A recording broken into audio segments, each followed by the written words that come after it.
Bueno, buenas tardes. ¿Cómo están? ¿Bien? Bueno, me pone contento que podamos seguir haciendo nuestro recorrido por el Evangelio del Discípulo Amado.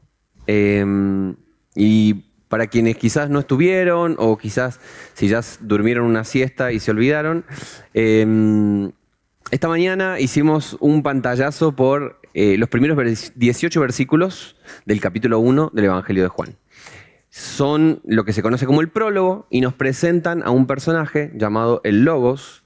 Nos lo muestran diciendo que estaba con Dios y que era Dios, y que en muy poquitas palabras sintetiza no solamente las esperanzas de Israel, y es el cumplimiento de las esperanzas de Israel, sino que incluso las supera a las esperanzas de Israel, las esperanzas de un Mesías, y al mismo tiempo es una figura que encuentra las necesidades y los deseos más profundos de otra cultura, una cultura pagana, con mucha influencia grecorromana, que había sido, digamos, el nuevo contexto donde el Evangelio tenía que encarnarse.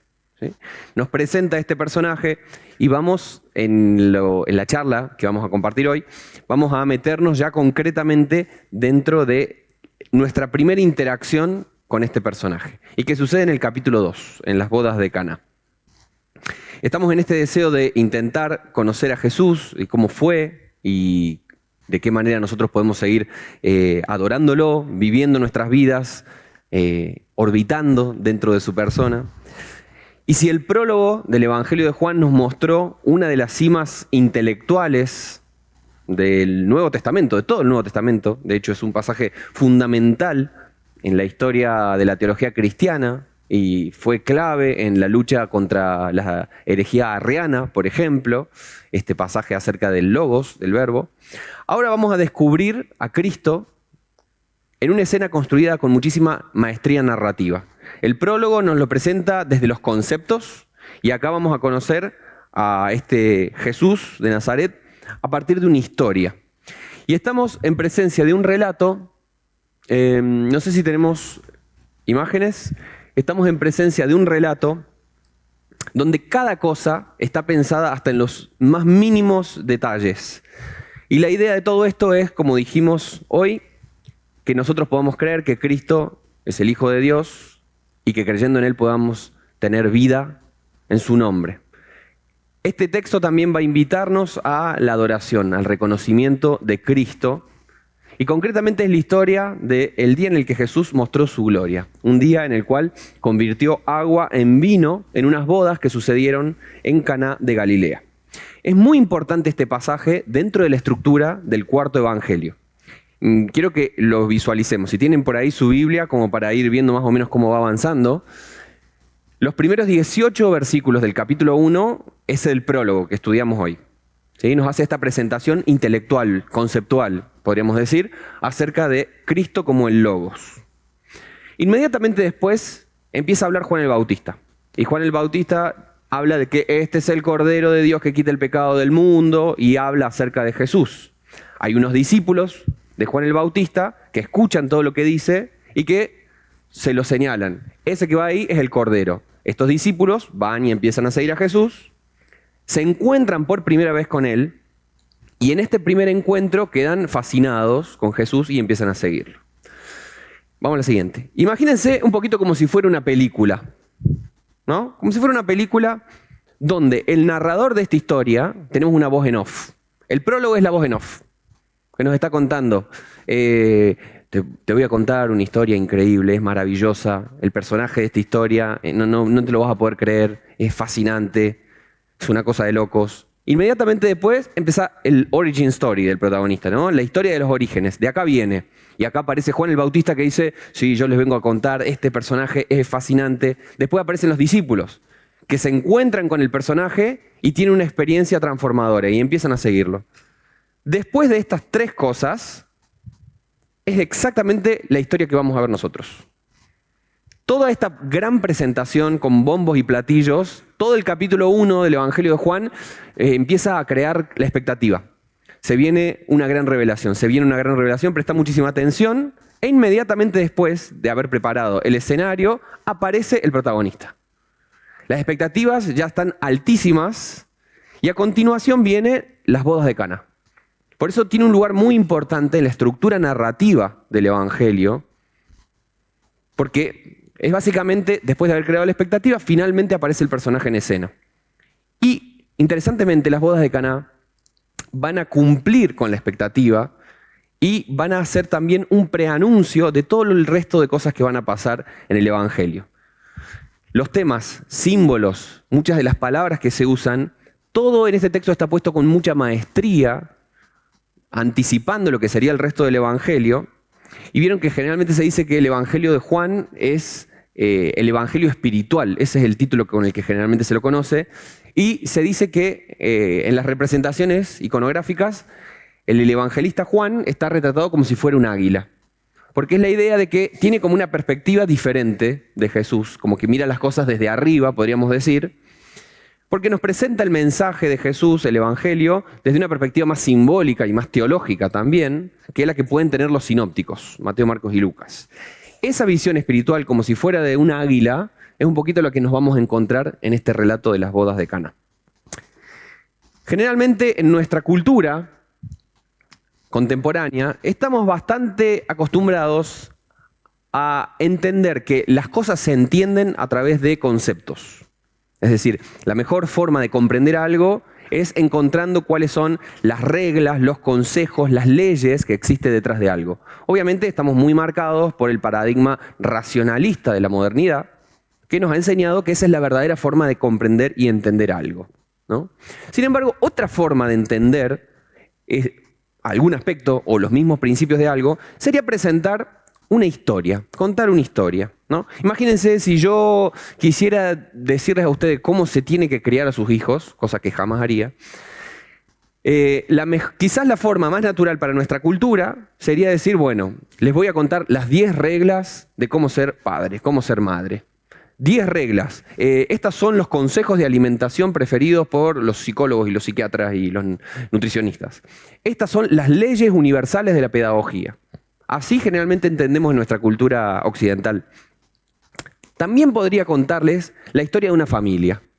Contarles la historia de los aciertos y de los fracasos de una familia, los éxitos y los errores que cometieron estos padres en su proceso de crianza. Y de manera indirecta, yo también les estaría contando a ustedes cuáles son las leyes de la educación y de la pedagogía, ¿sí? No sería una forma directa, como si fueran reglas y principios, pero sí les contaría una historia que en el subtexto presenta todos estos aprendizajes. Y justamente a partir de historias, era la forma más común en la que se aprendían cosas en culturas orales como la de Jesús. No por nada, Jesús no se dedicó a hablar de principios universales, no dio leyes, contó parábolas. Pero en esas parábolas, en el subtexto de esas parábolas, había un montón de información, podríamos decir, sobre cosas. Era la forma más común de aprender. Por eso también estaban muy pensadas estas historias, porque tenían que contener mucho aprendizaje sintetizado de la manera en la cual personas no alfabetizadas muchas veces pudieran recordar, pudieran incorporar estas historias. Uno, desde su prejuicio occidental racionalista, podría decir, bueno, es mucho menos preciso aprender a través de historias. Es mucho mejor tener reglas cartesianas, perfectas, ¿sí? Cuadriculadas, que nos digan exactamente cómo hacer las cosas. Sin embargo, creo que hay una gran ventaja en aprender a través de historias. Y es que cuando nosotros vamos leyendo estas historias, podemos ir identificándonos con esas historias. Y podemos ir aprendiendo esas historias. Vamos sumando nuestra vida a esas historias. Por eso, por más que han pasado 2000 años desde que Jesús habló de sus parábolas, la cultura general, incluso cuando ya está absolutamente post-cristiana, sigue teniendo una idea de qué son esas parábolas. Porque son justamente historias que podemos hacer nuestras también. Si el prólogo del Evangelio nos mostró el Logos, Cristo, a través de conceptos, en las bodas de Caná vamos a contemplar la gloria del Logos a través de una historia. Y tengan sus Biblias abiertas porque vamos a ir y volver de Juan capítulo 2. Y vamos con la historia, ¿sí? Vamos a meternos concretamente en la historia. Juan capítulo 2, versículos del 1 al 11. Dice así. Al tercer día se hicieron unas bodas en Caná de Galilea, y estaba allí la madre de Jesús, y fueron también invitados a las bodas Jesús y sus discípulos. Y faltando el vino, la madre de Jesús le dijo: no tienen vino. Jesús le dijo: ¿qué tienes conmigo, mujer? Aún no ha venido mi hora. Su madre dijo a los que le servían: haced todo lo que os dijere. Y estaban allí 6 tinajas de piedra para agua, conforme al rito de la purificación de los judíos, en cada una de las cuales cabían 2 o 3 cántaros. Jesús les dijo: llenad estas tinajas de agua. Y las llenaron hasta arriba. Entonces les dijo: sacad ahora y llevadlo al maestresala. Y se lo llevaron. Cuando el maestresala probó el agua hecha vino, sin saber él de dónde era, aunque lo sabían los sirvientes que lo habían sacado del agua, llamó al esposo y le dijo: todo hombre sirve primero el buen vino, y cuando ya han bebido mucho, entonces el inferior. Mas tú has reservado el buen vino hasta ahora. Este principio de señales hizo Jesús en Caná de Galilea, y manifestó su gloria, y sus discípulos creyeron en él. Repito este último versículo porque es el punto hacia donde se dirige toda la historia. Este principio de señales hizo Jesús en Caná de Galilea y manifestó su gloria, y sus discípulos creyeron en él. Me gustaría que presten atención a 3 cosas importantes del versículo 12. En primer lugar, se nos dice que Jesús hizo una señal. Fue el principio de señales. Fíjense que no dice Jesús hizo este milagro en las bodas de Caná de Galilea. A diferencia de los otros 3 evangelios, que dice que Jesús hacía milagros, el Evangelio de Juan dice que Jesús hacía señales. No un milagro, sino una señal. Una señal no es un fin en sí mismo, es algo que apunta hacia otra cosa, ¿no? Nunca el evangelista Juan, o el evangelista, el discípulo amado, se refiere a esto como milagros, sino como señales, porque su propósito no se agota en el milagro en sí mismo, sino que está apuntando a otra cosa, más allá del hecho milagroso. Es una señal, un signo que apunta a revelar quién es Jesús. En cada una de estas señales se nos revela algo de quién es Jesús. Y las 7 señales que existen en este evangelio son: en el capítulo 2, el cambio de agua en vino; en el capítulo 4, la curación del hijo de un funcionario; en el capítulo 5, la curación de un paralítico; en el capítulo 6, la multiplicación de los panes y también Jesús caminando sobre las aguas; en el capítulo 9, la curación del ciego de nacimiento; y en el capítulo 11, la resurrección de Lázaro. Cada una de estas señales revela algo acerca de Jesús. Si en los sinópticos nos encontramos con un montonazo de milagros, son como 30 o 40, acá nos encontramos solamente con 7. Son muy específicos, están muy bien elegidos y tienen el propósito no tanto de contar un milagro que se agota en sí mismo, sino de apuntar como una flecha hacia revelar quién es Jesús. En segundo lugar, que el Señor manifiesta su gloria. ¿Se acuerdan? Esta mañana hablamos del prólogo, del versículo 14, que dice: y aquel verbo fue hecho carne y habitó entre nosotros, y vimos su gloria. Gloria como del unigénito del Padre, lleno de gracia y de verdad. Esa gloria, que es la que hizo entender a los discípulos que Jesús era el Hijo de Dios y era Dios, esa gloria es la que vamos a ver en esta historia. Por eso es tan importante que prestemos atención a los detalles, porque se está hablando justamente de que estos discípulos vieron su gloria y predican de esa gloria, y toda la iglesia sigue hablando de esa gloria. Bueno, para el evangelista esa gloria se manifiesta por primera vez en esta historia. Y finalmente nos dice que los discípulos creyeron en él. Juan capítulo 20, versículos 30 y 31, escribe el propósito de este libro y dice: los discípulos vieron a Jesús hacer muchas otras señales milagrosas, además de las registradas en este libro, como las bodas de Caná, pero estas se escribieron para que ustedes continúen creyendo que Jesús es el Mesías, el Hijo de Dios, y para que al creer en él tengan vida en el poder de su nombre. En otras palabras, creer en Jesús es el objetivo de este pasaje, es el objetivo de todo el Evangelio de Juan, y podríamos decir es el objetivo del texto bíblico. Y si hoy salimos de acá creyendo un poquito más y un poquito mejor en Jesús, como el Hijo de Dios, como el Mesías, y tenemos vida por el poder de su nombre, objetivo cumplido. ¿Sí? Para eso está el texto. Vamos a la siguiente. Esta historia nos sitúa en una aldea insignificante llamada Caná de Galilea, y en esa aldea había una boda. Tradicionalmente se ha conectado Caná de Galilea con un pueblito pequeño que en la actualidad se llama Cafar Caná. No sé qué les pasará a ustedes cuando leen una historia como esta. En lo personal, a mí me resulta bastante extraña. Porque después de haber creado toda la expectativa durante el capítulo 1 acerca de que se viene el mejor personaje de la historia de los multiversos, ¿no?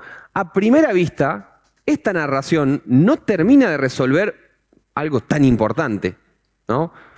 Capaz que el capítulo 2, si yo hubiera escrito el Evangelio, en vez de poner el paso del agua en vino, hubiera puesto Jesús se enfrenta a un ejército de 8 millones de monstruos y los derrota. O, no sé, Jesús sale volando y visita la luna y vuelve. Jesús resucita todo un cementerio. Alguna cosa como eso. Algo que diga, che, realmente está a la altura de la expectativa, ¿no? Sin embargo, no hay ni una curación de muchísima gente, no hay grandes resurrecciones. Incluso para las iglesias que no toman vino es bastante problemático este pasaje, ¿no? Parece un milagro insignificante, sinceramente. O sea, un milagro para que siga la fiesta. En una aldea perdida, en una boda. Para colmo, nos dice el texto que la gran mayoría de las personas ni siquiera se enteró de lo que había pasado. Entonces, después de tanta expectativa, que simplemente se enteren unos pocos para que la fiesta siga en un pueblito perdido. O sea, no parece el mejor uso del recurso narrativo. En un principio yo hubiera hecho otra cosa. Nos dice el versículo 9 que solo los sirvientes, o sea, los que eran los más insignificantes de la fiesta, sabían de dónde venía el vino. Fíjense lo irónico de esta escena. Todo el Evangelio de Juan es muy irónico. Los sirvientes son los que saben de dónde viene el vino. ¿Y cuál era la persona encargada justamente de proveer el vino? El maestresala. El maestresala era el que tenía que saber, no tienen ni idea. Y los sirvientes, que son los más insignificantes de la fiesta, saben de qué acaba de pasar. Saben de dónde viene la señal y el milagro. Y una ironía más. Al final de la historia, cuando termina la fiesta, el que se lleva los aplausos por lo que acaba de pasar, ¿quién es? El novio. Extrañísimo. Digamos, imagínate, Jesús, el Logos, preexistente, eterno, poderoso. Ese mismo hace una fiesta, hace una señal en una boda insignificante, en un pueblo insignificante, para que siga la fiesta, y para colmo le dan gracias a otro. Igual ya vamos a ver que esta cuestión de que el novio se lleva la gloria de todo esto tiene un sentido. Tengamos entonces en cuenta que si la leemos superficialmente esta historia, como quizás me pasaba a mí en algún momento, digo, no está tan bueno este inicio del personaje. Capaz que en el capítulo 3 mejora. A mí me pasaba eso, pero de pronto, cuando aprendí a verlo con la complicidad que me propone el relato, tuvo un sentido completamente diferente. Como suele pasar con las ironías, ¿no? Si no estamos prestando atención a la ironía, nos perdemos la broma. Nos aclara Juan que en ese lugar remoto, en esa fiesta anónima y ante la vista de muy poquitas personas y sin siquiera llevarse la gloria, ahí se reveló el misterio y la gloria de Cristo. Este es el único pasaje en todo el Evangelio de Juan donde se dice explícitamente Jesús manifestó su gloria. Lo más parecido a la transfiguración, digamos, que está en los sinópticos, lo encontramos en este pasaje, donde Jesús muestra su gloria. Y acá, desde el primer momento, estamos aprendiendo algo muy importante acerca de nuestro personaje. Y es que Juan nos invita a que estemos atentos a ver la gloria en lo insignificante, no en lo espectacular. Por eso es que no tenemos acá una resurrección. Por eso es que Jesús no se enfrenta con monstruos, por eso es que no derrota a un gran ejército, por eso es que no hay ninguna cosa despampanante y espectacular. La gloria de Jesús es vista por unas poquitas personas que son las más insignificantes y se manifiesta donde menos la esperan. Para nosotros, si prestamos atención, este es un gran aprendizaje, porque nos prepara para seguir leyendo y para poder reconocer en la cruz la gloria de Dios. Desde este momento nos está catequizando el pasaje. Nos está haciendo un aprendizaje, una catequesis, para prestar atención de que si estamos esperando ver la gloria de Dios en lo espectacular, nos perdemos el misterio de la cruz. El misterio de la cruz va a ser justamente ahí donde lo aparentemente insignificante, lo aparentemente menor, destruido, ahí es donde se va a revelar la gloria de Dios. El pasaje empieza con una cita temporal que parece bastante poco importante. Dice, el tercer día. Nosotros ya hemos empezado a notar que en una historia como esta no hay detalles al azar. En primer lugar, porque para los cristianos sabemos que el tercer día no es un detalle menor, sino que ya es un guiño a la resurrección de Jesús. ¿Sí? El tercer día, así como se vería la gloria de la resurrección, acá al tercer día sucede esta gloria en Cana de Galilea. Y en segundo lugar, porque si nos ponemos a contar, desde el capítulo 1 vamos a ver que en el versículo 19 Juan el Bautista empieza a hablar de Jesús. En el versículo 29 se nos dice al día siguiente. En el versículo 35 al día siguiente. En el versículo 43 al día siguiente. Y ahora se viene al tercer día. Es el séptimo día. Es el día sagrado que nos recuerda a nosotros la creación de Dios en Génesis 1, ¿no? Y este evangelio tiene un fetiche con el número 7. Le encanta el número 7 a Juan y lo mete por todos lados. Ya vimos que había 7 señales y ahora vemos que pasaron 7 días y Dios en Jesús mostró su gloria. En ese día se está realizando una boda. Nosotros no sabemos quiénes eran los novios, no sabemos qué tipo de relación tenían con María ni con Jesús. No sé si han visto la serie The Chosen. Uno de los primeros capítulos de la serie muestra justamente las bodas de Caná. Y muestra justamente que quizás eran conocidos de la familia o eran parientes lejanos de la familia. Bueno, lo cierto es que María estaba en la boda, Jesús fue invitado a la boda y ya que estaba trajo a los discípulos. Uno de los grandes símbolos de la Biblia para hablar de la relación de Dios con nosotros, con su pueblo, son justamente los esponsorios, las bodas. Porque es una forma muy concreta de hablar de alianza, de pacto. Generalmente se dice que el pueblo está casado con el Señor y aunque muchas veces este pueblo es infiel, como se representa muy bien en la historia de Oseas, aunque es infiel y aunque ahora pareciera que esa unión no es completa ni es perfecta, eventualmente un día esa unión será definitiva, ¿no? Sobre esto hay muchísimos ejemplos en el Antiguo Testamento y les leo uno. Isaías capítulo 54 versículos 1 al 5. Canta, oh mujer sin hijos, tú que nunca diste a luz, prorrumpen canciones de alegría a toda voz, oh Jerusalén, tú que nunca tuviste dolores de parto, pues la mujer desolada ahora tiene más hijos que la que vive con su esposo, dice el Señor. Agranda tu casa, construye una ampliación, extiende tu hogar y no repares en gasto, pues pronto estará llena a rebosar, tus descendientes ocuparán otras naciones y repoblarán las ciudades en ruinas. No temas, ya no vivirás avergonzada, no tengas temor, no habrá más deshonra para ti.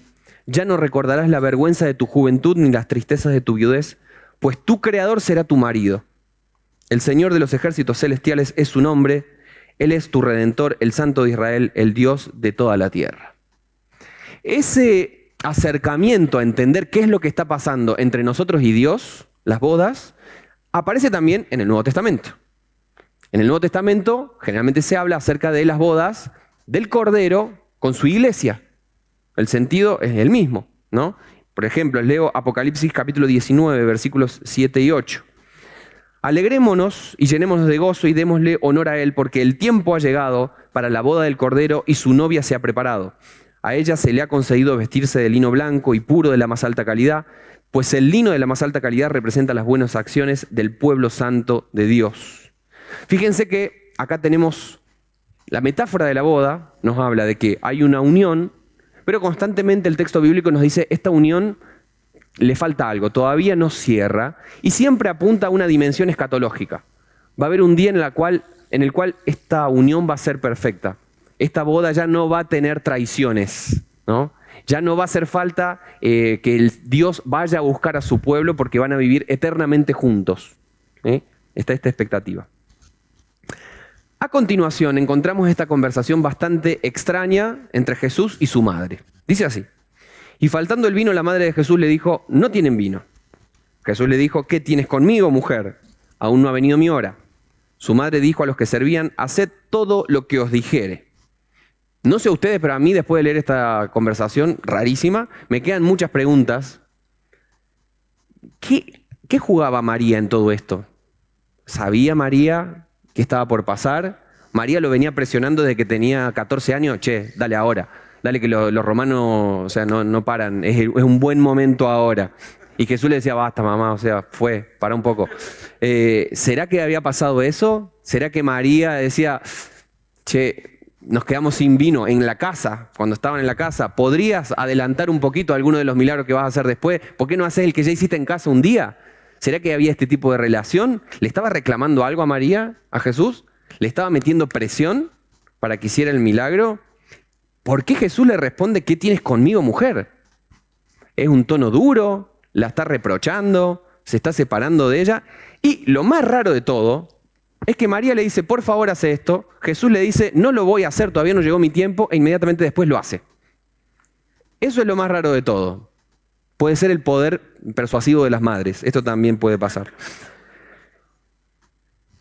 Se nos presenta acá, en este diálogo, un término que es muy importante para la historia del Evangelio de Juan, y que es el término la hora. Como no podía ser de otra forma, en este Evangelio tenemos 7 referencias a la hora. Otra vez el número 7.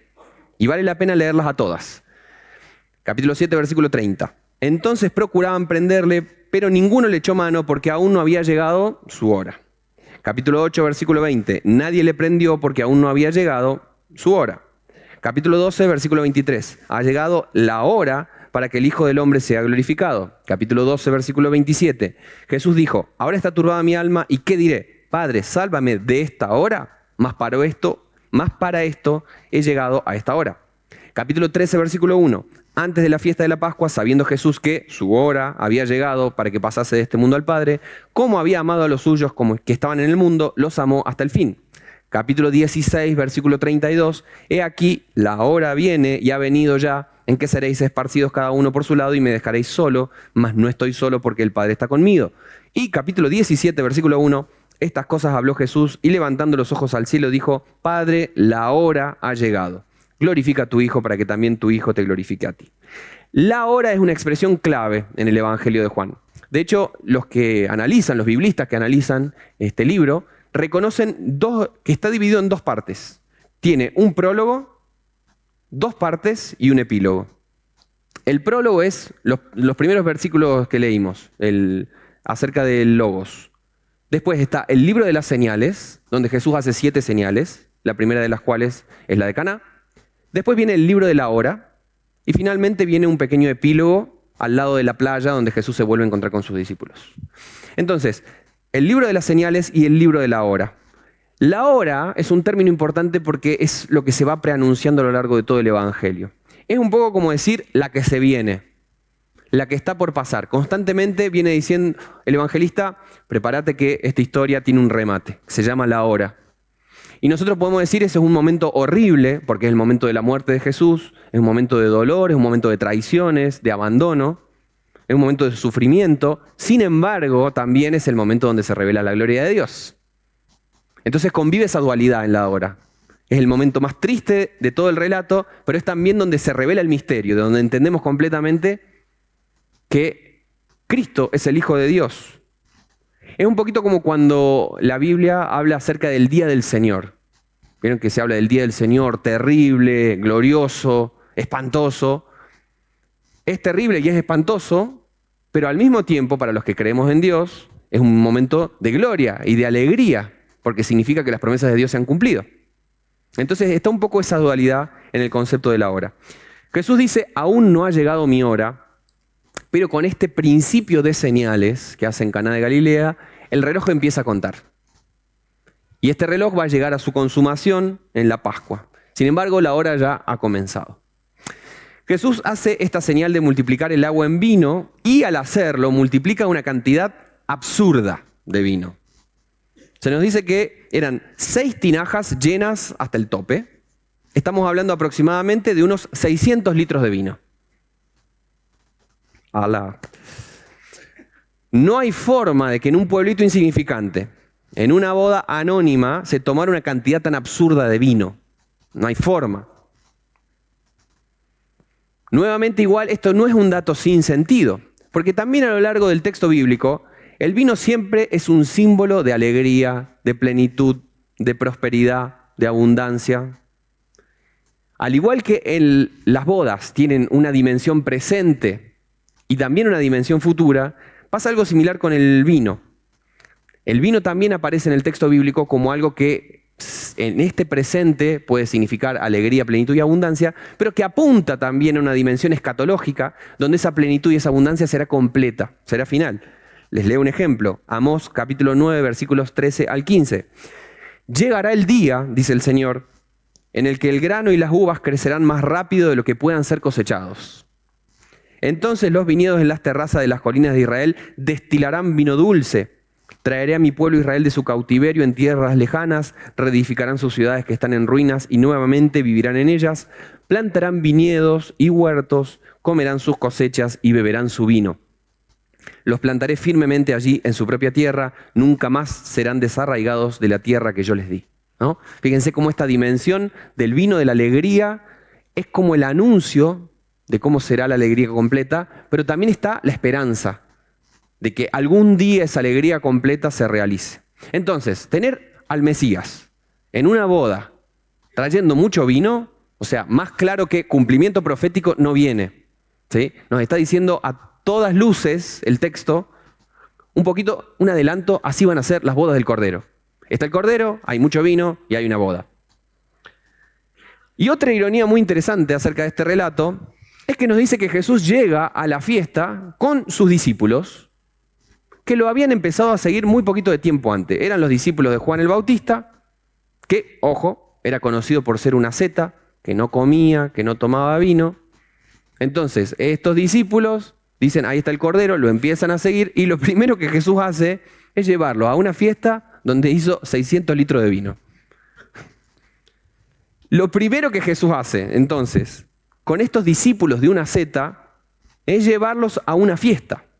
La gente decía, Juan no dedica el tiempo a comer y beber, dice Mateo capítulo 11. De Jesús, por el contrario, decían, este festeja y bebe, y dicen, es un glotón, un borracho, amigo de cobradores de impuestos y otros pecadores. Imagínate, si te hacía 600 litros de vino, medio que lo de borracho, capaz que se había ganado el apodo, ¿no? Qué gran forma de Jesús de marcar distancia con Juan. Estos estaban aprendiendo un nuevo camino de discipulado. Con Jesús se termina el tiempo de la tristeza. Se termina el tiempo de la sequía, se termina el tiempo de la espera. No se puede seguir de luto y seguir ascéticamente ahora que el vino del Señor ha llegado finalmente a su pueblo. Juan pertenecía al tiempo de ayuno, al tiempo de espera, al tiempo de preparación. Pero Jesús, con 600 litros de vino, inaugura definitivamente el tiempo de la alegría. Y es como dice Marcos capítulo 2, versículos 19 al 20. ¿Acaso los invitados de una boda ayunan mientras festejan con el novio? Por supuesto que no. No pueden ayunar mientras el novio está con ellos. Pero un día el novio será llevado y entonces sí ayunarán. Fíjense cómo termina la historia de las bodas de Caná. Le va el maestresala a hablar con el novio y a darle la gloria al novio. El verdadero novio detrás de toda esta historia es Jesús. Y que su presencia inaugura el tiempo de alegría. Y vamos con el último detalle de esta historia fascinante. El relato nos dice que la señal fue realizada en 6 tinajas de piedra que los judíos usaban para hacer rituales de purificación. Se nos dice que los siervos llevan las tinajas con agua, Jesús hace una señal y las convierte en vino. Y el detalle no me parece menor tampoco, porque Jesús decide hacer su primera señal, aquella donde manifiesta su gloria, dentro de unas tinajas que los judíos utilizaban para hacer rituales de purificación. Y eran unas tinajas de piedra.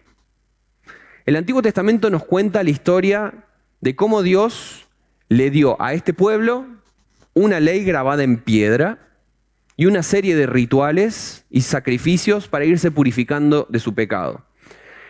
Lo que leemos en el Antiguo Testamento es todo el tiempo una sensación de distancia por parte de la gente, una sensación de vergüenza. Hay una mancha constante que se intenta todo el tiempo como alcanzar o cubrir por medio de sacrificios, por medio de rituales, por medio de un seguimiento. Fíjense, por ejemplo, la sensación de Ezequiel capítulo 11, versículos 19 y 20, y la esperanza que tenía este pueblo habituado a una ley de piedra y a unos rituales de purificación. Les daré integridad de corazón y pondré un espíritu nuevo dentro de ellos. Les quitaré su terco corazón de piedra y les daré un corazón tierno y receptivo para que obedezcan mis decretos y ordenanzas. Entonces verdaderamente serán mi pueblo y yo seré su Dios. Fíjense que siempre hay un deseo de otra cosa, ¿sí? Una expectativa de en algún momento esto va a ser realizado. Ya no va a estar el corazón de piedra, ya no van a estar las leyes externas, sino que va a ser un corazón de carne y la ley va a estar adentro. Entonces, al hacer su señal en unas tinajas de piedra llenas del agua de la purificación, Jesús le está dando valor a la historia y a la esperanza de Israel.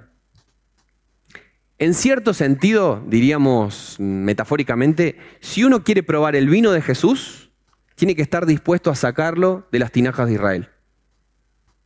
Jesús nos trae un vino nuevo, sin embargo es un vino que brota del agua sagrada de Israel. Se han escrito infinidades de libros intentando explicar esta cuestión compleja entre Antiguo y Nuevo Testamento, entre la fe de Israel y la fe de la Iglesia, infinidades de textos. Fíjense con qué maestría el evangelista representa esta relación entre lo viejo y lo nuevo, entre el agua de Israel y el vino de Jesús.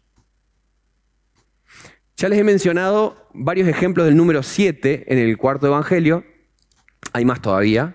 Y extrañamente, Juan, que ama el número 7, dice que Jesús multiplicó 6 tinajas. 6 es el incompleto, el que le falta 1 para llegar al 7. Y esto es así porque todavía no había llegado la hora para que la séptima tinaja se llenara.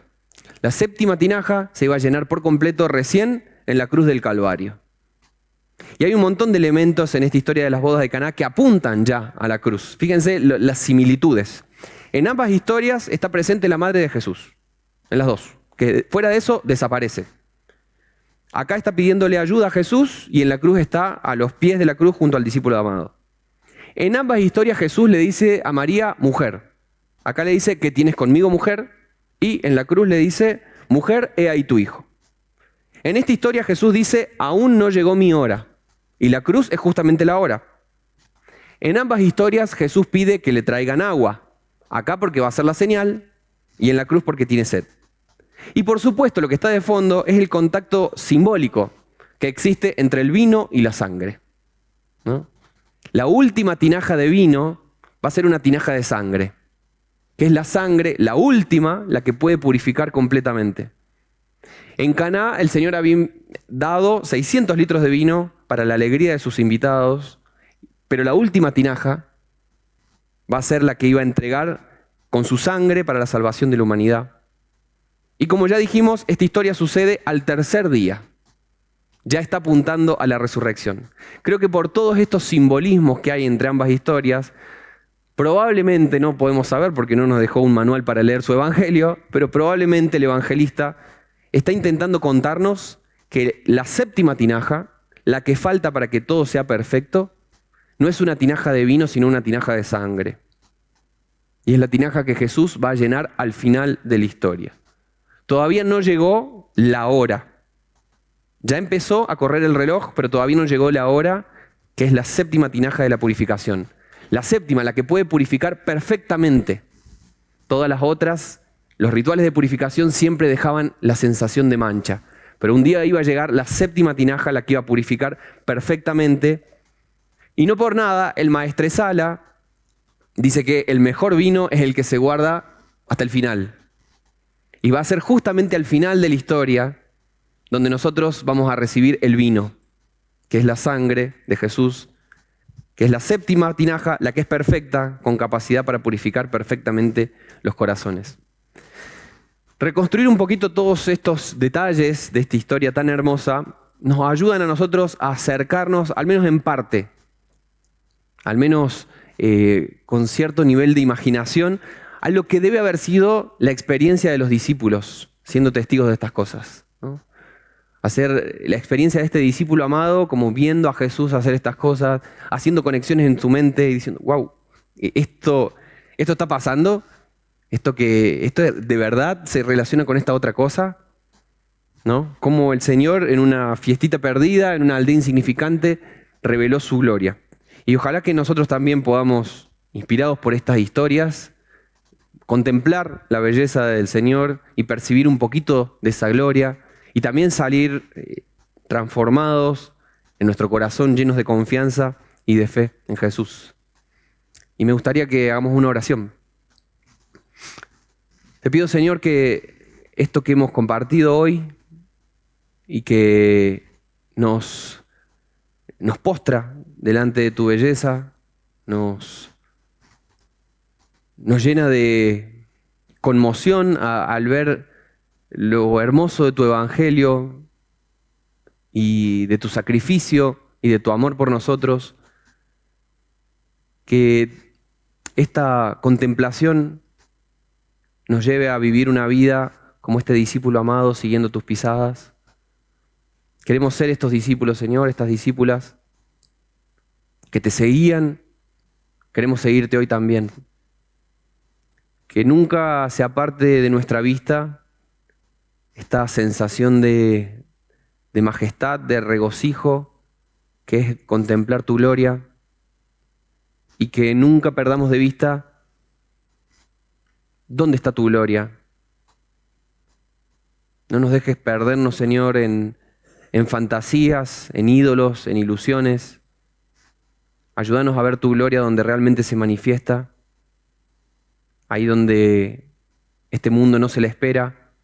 Ayúdanos a estar atentos, atentas, a ver tu gloria, Señor, a nuestro alrededor y a celebrar en expectativa que aunque nuestra alegría y nuestra plenitud ya es presente, no vemos la hora, Señor, de que las bodas estén completas, de que el esponsorio sea definitivo, que el vino de la fiesta en las bodas del Cordero sea precioso y completo. Esperamos, Señor, esa unión, esperamos tu regreso y mientras tanto te amamos y te seguimos. En el nombre de Jesús. Amén.